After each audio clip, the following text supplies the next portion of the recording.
Okay, we are working on this 98 Pontiac Grand Prix. We added 1 can of refrigerant and the compressor would not go on.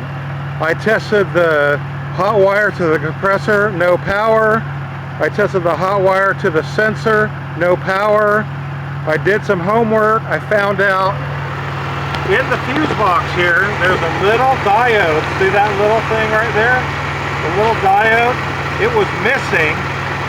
Okay, so we bought a diode on the auto parts store, and then also, after we put the diode in, we still didn't have any power to the compressor.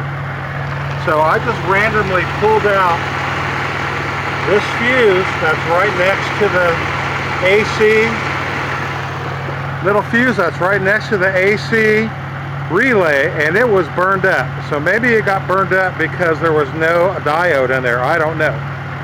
But we put a new fuse in here and a new diode, bam, the compressor went on.